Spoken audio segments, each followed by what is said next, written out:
Nos élites ont décidé de faire un concours. Celui qui vous piquera le plus d'argent. Et alors, en ce moment, c'est festival.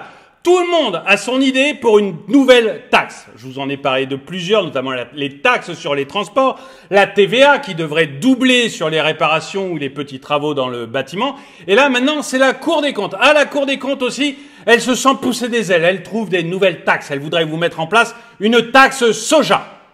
Bonjour et bienvenue dans cette nouvelle vidéo de DME en direct. Comme toujours, si vous n'êtes pas abonné, je vous suggère de le faire et de cliquer sur la cloche pour être prévenu lorsque je sors une nouvelle vidéo.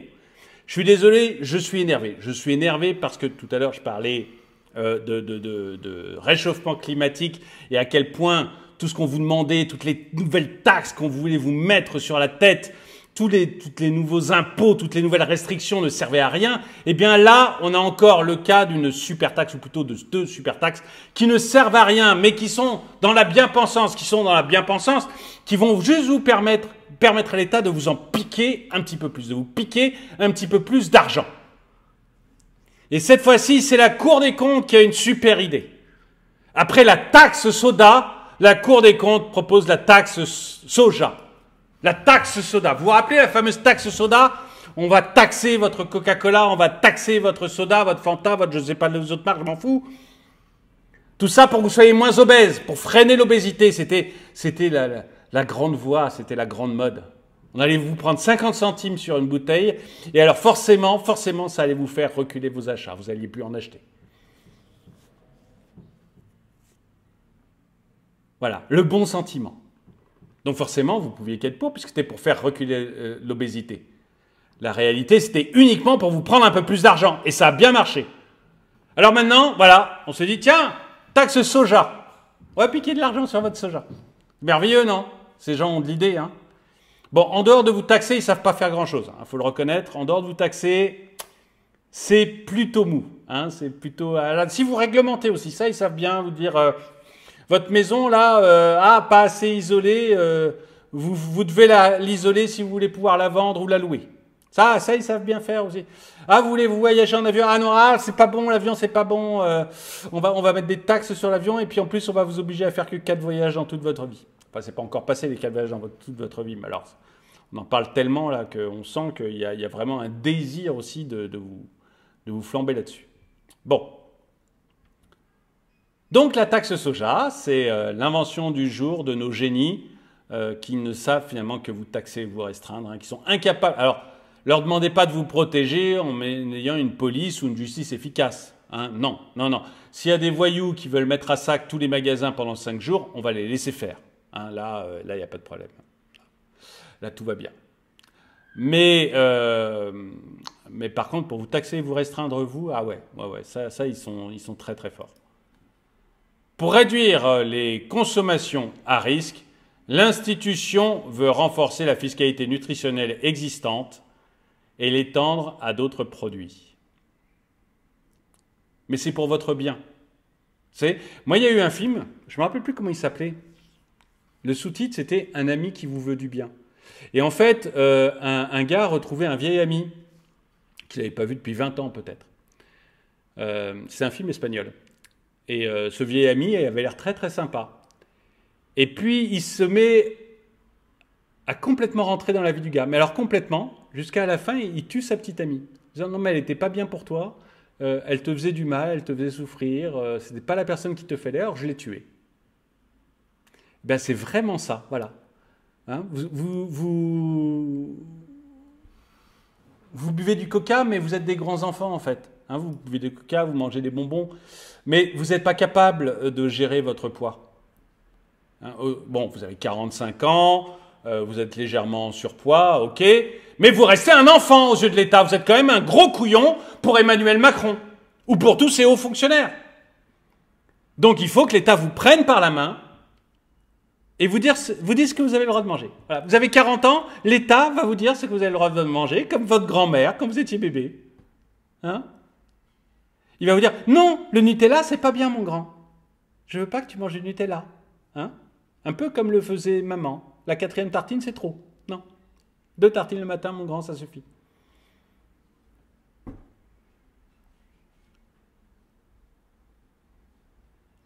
Et vous savez ce qui me sidère? c'est qu'il y a beaucoup de Français qui sont pour.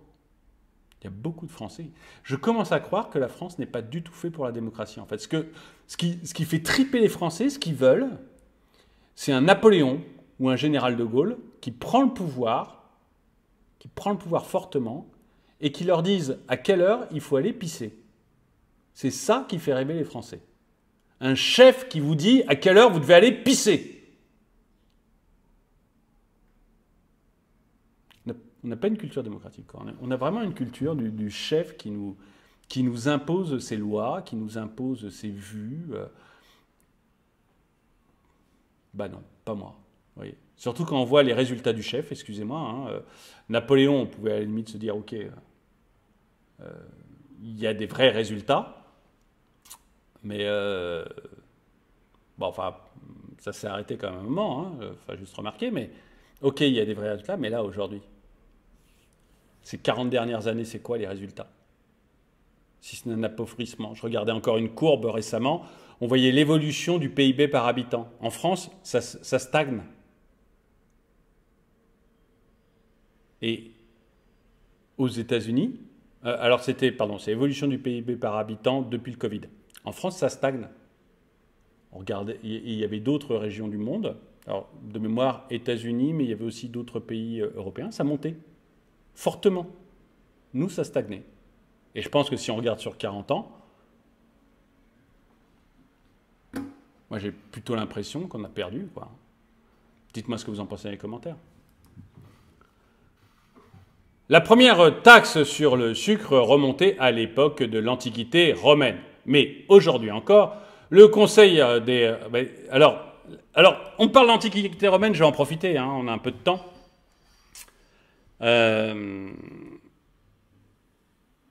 Ceux qui ont un peu de culture savent que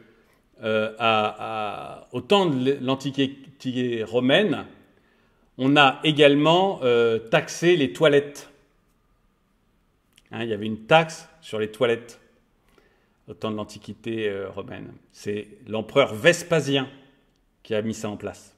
Vespasien. Et mon grand-père appelait encore les toilettes des Vespasiennes. Maintenant, aujourd'hui, on n'en parle plus beaucoup. C'est pour ça que j'ai dit ceux qui ont de la culture, parce que plus beaucoup de gens qui disent qu'ils vont aux Vespasiennes. Mais c'était courant jusqu'à mon grand-père de dire qu'on allait aux Vespasiennes. Vous voyez, l'empereur Vespasien avait taxé les toilettes. Donc, je ne sais pas si on peut vraiment se référer à l'Antiquité romaine pour les taxes, parce que sinon, on va aussi taxer notre urine, quoi. Hein. Donc, il y a un moment, ça serait bien de se calmer. Alors, donc les taxes sur le sucre remontaient à l'époque de l'Antiquité romaine. Mais aujourd'hui encore, le Conseil des prélèvements obligatoires, organe associé à la Cour des comptes, c'est pour ça que je disais que c'était la Cour des comptes, ne rechigne pas à remettre au goût du jour cette vieille recette. Le Conseil des prélèvements obligatoires. C'est quand même des gars qui sont là uniquement pour vous piquer du fric. Hein. C'est leur seul travail. Hein. Trouver des nouveaux moyens de vous piquer du fric. Bon. Dans une note diffusée ce jeudi, le Conseil étudie l'efficacité de la fiscalité nutritionnelle en France, c'est-à-dire les contributions sur les boissons sucrées et édulcorées créées en 2012 qui sont directement allouées à l'assurance maladie et lance des pistes de réflexion pour la renforcer et l'améliorer. Donc, comment vous piquer plus d'argent? Ok.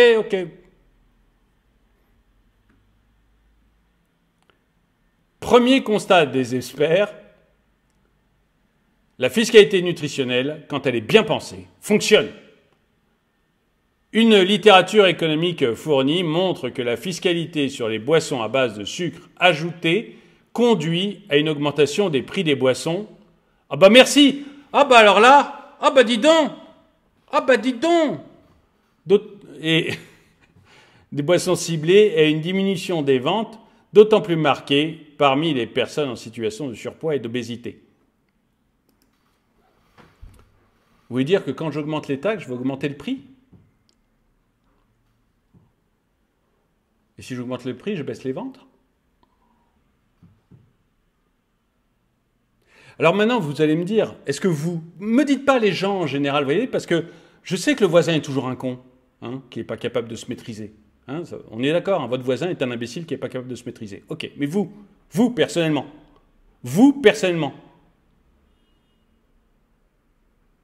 est-ce que l'État doit intervenir dans votre consommation de nourriture et de boissons? Vous, me parlez pas en général. Me parlez pas des imbéciles de pauvres. Me parlez pas des imbéciles, de l'imbécile qui est votre voisin. Vous.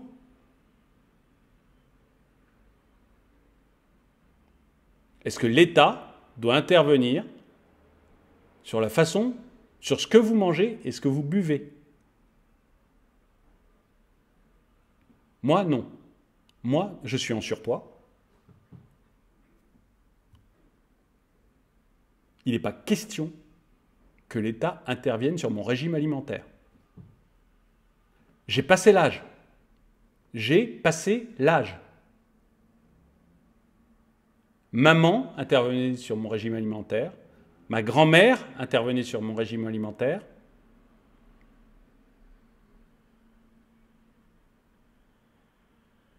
Mais ça fait plus de 20 ans que plus personne n'intervient sur mon régime alimentaire. Je fais ce que je veux. Ce que je veux. Donc vous, dites-moi si vous avez la mentalité d'esclave ou de petit enfant qui fait que maman État doit surveiller votre régime alimentaire, ou est-ce que c'est à vous, parce que vous êtes un putain de bonhomme ou une putain de bonne femme, c'est-à-dire quelqu'un qui se tient debout, un humain qui se tient debout et pas une saloperie de carpette, est-ce que c'est pas à vous de surveiller votre poids? Est-ce que c'est pas à vous de manger ce que vous avez envie de manger, de boire ce que vous avez envie de boire, sans qu'une nounou soit là pour vous dire ce que vous devez faire? Est-ce que vous êtes une carpette ou un humain debout?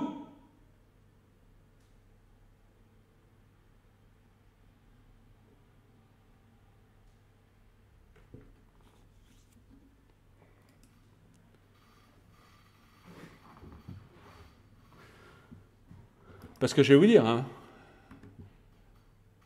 ma maman est décédée. Mais même si elle me disait aujourd'hui, il ne faut pas que tu manges ça, il ne faut pas que tu boives ça, je lui sourirais poliment, mais je penserais, je fais bien ce que je veux, maman. Enfin, vous me direz, comme elle est décédée, si elle venait me le dire aujourd'hui, je serais assez impressionné pour dire oui. Mais en admettant qu'elle est vivante, je lui dirais, maman, tu es très gentille, c'est gentil de t'occuper de ton fils, de penser à ton fils, mais je ferai bien comme j'ai envie. Alors vous pensez l'État ce que j'ai envie de lui dire.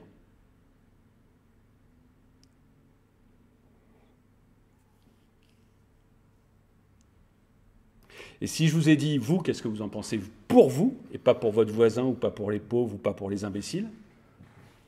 C'est parce que chacun d'entre nous, on pense que notre voisin, les pauvres, ou les gros, ou les machins. Je suis en surpoids, hein, donc les gens en surpoids et tout, sont des andouilles qui ne savent pas se contrôler. C'est faux. L'autre n'est pas plus bête que moi. L'autre, il est aussi intelligent que moi. Il est aussi adulte que moi. Et c'est à lui de gérer sa vie. C'est pas à l'État. C'est pour ça que je vous demandais, vous. Parce qu'on essaie de vous faire rentrer dans des spirales de bien-pensance, des spirales de bien-pensance qui vous contrôlent, vous, au final. Vous dites, ah oui, mais pour les autres, pour l'intérêt général, etc., c'est bien. Non. Pensez à vous.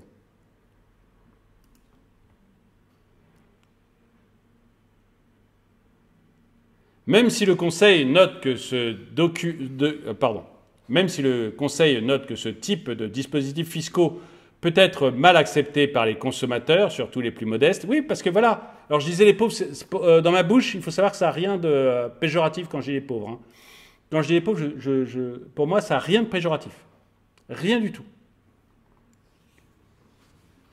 Les carpettes, oui, mais les pauvres, pas du tout. C'est pas les mêmes personnes.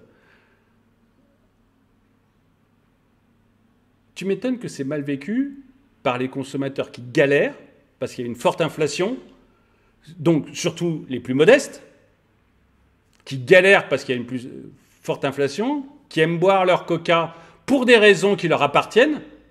Ok, moi j'en bois pas. Mes enfants en boivent, moi j'en bois pas. Mais la personne modeste qui boit du coca parce que ça lui fait plaisir, parce qu'il aime ça, parce que c'est son kiff, évidemment qu'il le vit mal quand on lui met des taxes. Il a déjà du mal à payer son caddie, il a du mal à boucler ses fins de mois. Vous lui foutez en plus des taxes. Évidemment qu'il le prend mal. Mais ça, on s'en rend pas compte quand on est haut fonctionnaire, parce que quand on est haut fonctionnaire, on gagne pas mal d'argent. La vie va bien.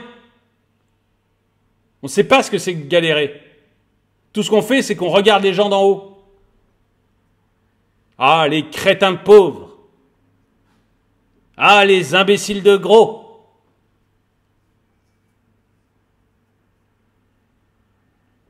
Il y a un mépris de classe chez vous, les hauts fonctionnaires, mais il y a un mépris de classe. C'est-à-dire qu'il y a deux choses. Soit il y a un mépris de classe, parce que vous considérez vraiment que les gens ne sont pas capables de faire leur propre choix. Soit vous êtes totalement hypocrite et en fait votre but c'est de leur piquer le plus d'argent possible. Et c'est peut-être même un peu des deux.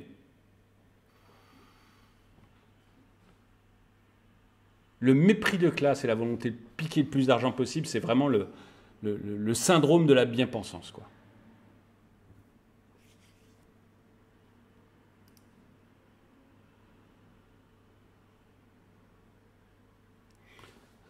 Donc, augmenter ce type de dispositifs fiscaux, ça peut être mal accepté par les consommateurs, surtout les plus modestes. Tu m'étonnes, bougre d'imbécile.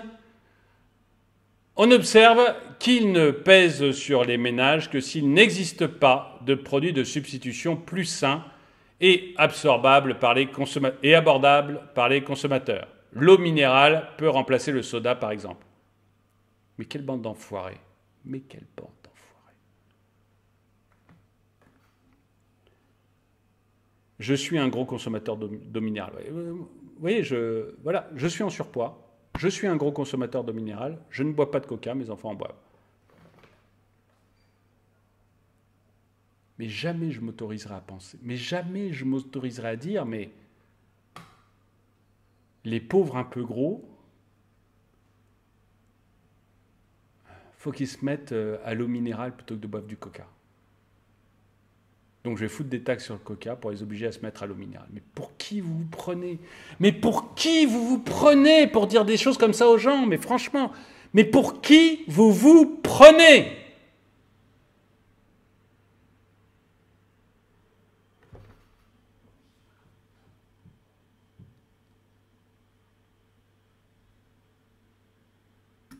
Confiserie et pâtisserie. Allez, on va leur piquer tout ce qui leur fait plaisir. Tout ce qui leur fait plaisir, on va essayer de leur interdire. Ainsi, les auteurs recommandent à court terme de renforcer l'actuelle taxe soda. D'une part en augmentant les barèmes de contribution, donc on va augmenter la taxe, et d'autre part en élargissant le périmètre des boissons concernées. Voilà. Ce qu'on veut, c'est que vous ne buviez plus que de l'eau minérale. Il propose par exemple de taxer les boissons à base de soja, voire même les sirops, s'aventure-t-il.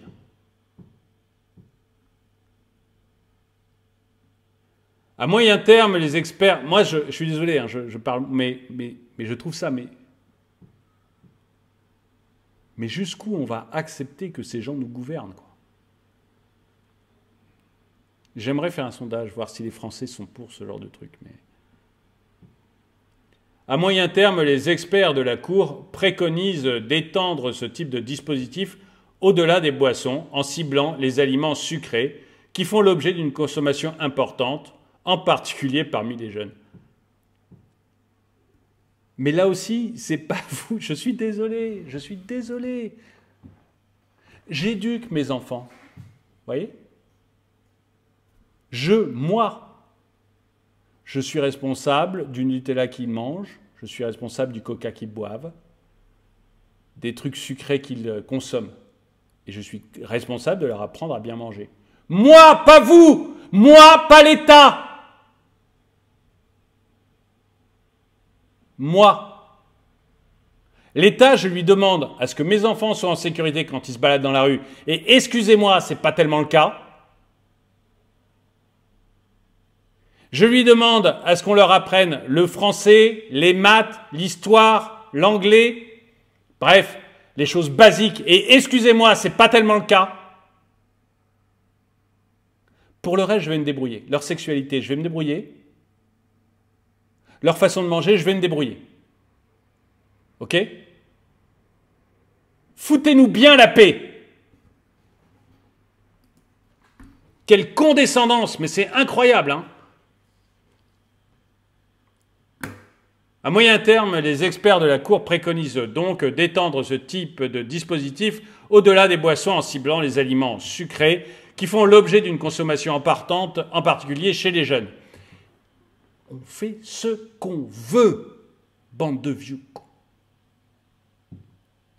Dans le viseur du Conseil, on trouve ainsi les confiseries, voilà, les bonbons, ils vont vous taxer vos bonbons, les produits chocolatés, voilà, votre pain au chocolat, les pâtisseries, les biscuits, qui représentent près du quart des apports journaliers en sucre chez les enfants et les adolescents.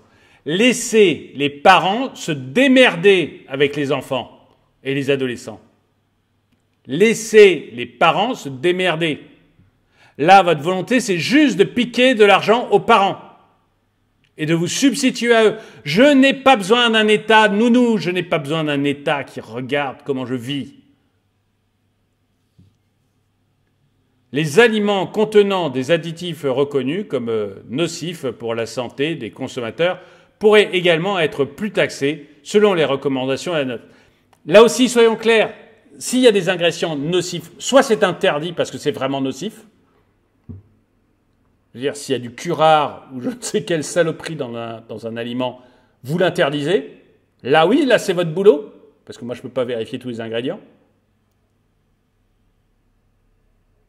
Par contre, si c'est autorisé parce que ça ne me tue pas et que ça ne me met pas des longues maladies, foutez-moi la paix. Ok? Vous l'avez autorisé. Vous pouvez faire, si vraiment vous voulez faire des choses, faites des campagnes de pub pour m'expliquer qu'il ne faut pas que je me nourrisse uniquement de pain au chocolat et de Coca-Cola.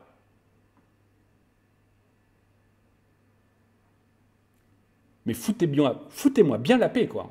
Foutez-moi bien la paix.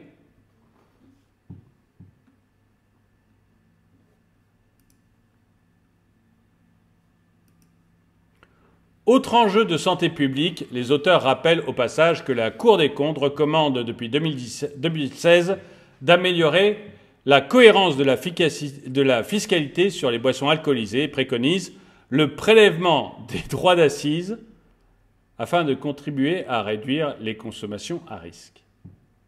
Le relèvement des droits d'accise. Bref, plus d'impôts. Bref, plus de taxes. Pourquoi? Pour votre santé. Parce que vous êtes des gros couillons qui ne savaient pas manger, qui ne savaient pas boire. Vous êtes des bébés, vous avez besoin de votre maman. De la maman État.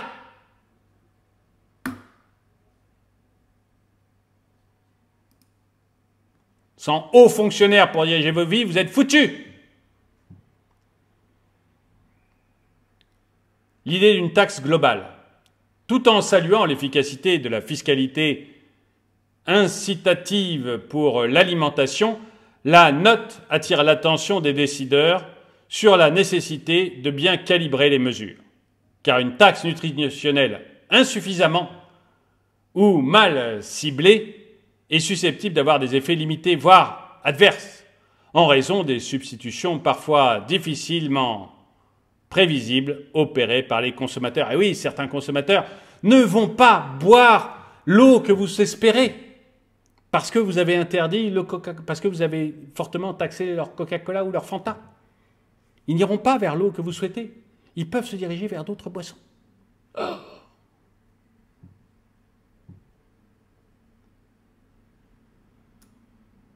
Ces gens-là, s'ils pouvaient vous mettre la fessée pour vous apprendre les choses, ils vous mettraient la fessée, quoi. C'est fou. C'est fou. Vous êtes vraiment leur putain de gosse.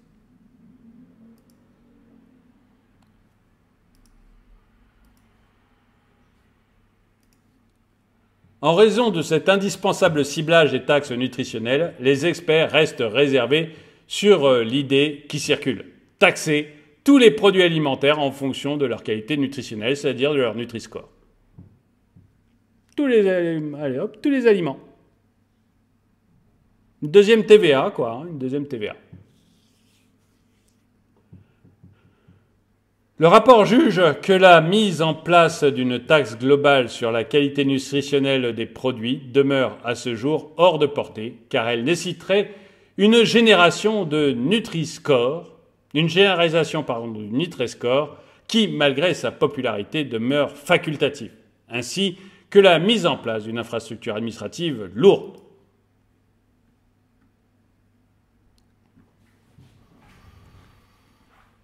Je vous promets que quand je lis des trucs comme ça, surtout que je viens de lire un truc sur le carbone juste avant, je monte dans les tours, mais d'une force, mais vous imaginez pas. Et parce que moi, je suis pour la liberté. Moi, que vous soyez intelligent ou que vous soyez bête, que vous soyez gros ou que vous soyez mince, si on retire les cas psychiatriques, les cas de maladie mentale, qui peuvent être mis sous tutelle ou sous curatelle, pour moi, vous êtes capable de vous gérer. Vous êtes des adultes. Vous avez la possibilité de vous gérer. Peu importe votre QI, peu importe votre poids, vous vous gérez. Et je ne supporte pas que des gens viennent vous faire la morale. Je ne supporte pas que l'État vienne vous dire ce que vous avez le droit de manger, ce que vous n'avez pas le droit de manger, ce que vous avez le droit de boire et ce que vous n'avez pas le droit de boire. Et je supporte encore moins qu'ils se servent de ces faux prétextes pour vous taxer, parce que la finalité, c'est de vous prendre encore plus de fric. Vous galérez à la fin du mois. Les Français galèrent à la fin du mois. On avait la même richesse par habitant que les Suisses en 1950. On avait la même richesse par habitant que les Suisses en 1950. Maintenant, le SMIC suisse est au-dessus du revenu des riches français. Si vous êtes riche français, si vous êtes dans les 10% les plus élevés, ça commence à 3 600 € par mois. Le SMIC suisse est à 4 000. Et en 1950, on était équivalent à ces gens-là. Seulement, on a un État qui vous pique tout ce qui peut vous piquer, qui vous rince complètement. Complètement. Mais ça ne lui suffit pas. Il faut vous rincer encore plus et vous en piquer encore plus. Et en plus, ils veulent vous faire de la moraline. Non seulement ils veulent vous piquer votre argent, mais en plus, ils veulent vous faire la morale. Vous dire ce qui est bien, ce qui n'est pas bien, ce que vous avez le droit de manger, ce que vous n'avez pas le droit de manger, si vous avez le droit de pisser et à quelle heure. Je ne le supporte plus. Alors dites-moi, vous, dans les commentaires, si vous trouvez ça normal. Voilà. Si l'État... Mais dites-le moi pour vous, encore une fois, pensez pas aux autres. Parce que l'autre est toujours beaucoup plus bête que moi. Donc, pensez à vous. Est-ce que vous, l'État doit venir vous dire ce que vous avez le droit de boire, est-ce que vous n'avez pas le droit de boire, ce que vous avez le droit de manger, est-ce que vous n'avez pas le droit de manger? Est-ce qu'il doit venir vous piquer plus d'argent sur vos boissons quand elles sont sucrées pour vous obliger à aller consommer de l'eau minérale? Est-ce qu'il doit vous piquer plus d'argent sur tel ou tel bonbon, sur telle ou telle pâtisserie, parce que il aimerait que vous en mangiez moins? Mangez un peu plus de légumes. Vous, est-ce que vous pensez que c'est normal que l'État agisse comme ça avec vous? Pas les autres, vous. Dites-le moi dans les commentaires. En tout cas, moi, j'ai un peu plus de... Si vous pensez que c'est normal que l'État agisse comme ça pour vous, bah putain, moi j'ai un peu plus d'ambition pour vous que vous-même, voyez. En tout cas, merci d'avoir regardé cette vidéo. Mettez-lui un pouce vers le haut, commentez-la, partagez-la. Merci à tous ceux qui soutiennent la chaîne. Et moi, je vous dis à très bientôt. C'est le dernier jour des vidéos. Après, je pars en vacances un mois, mais ça va me faire du bien parce que là, il commence sérieusement à m'énerver. À très bientôt. Au revoir.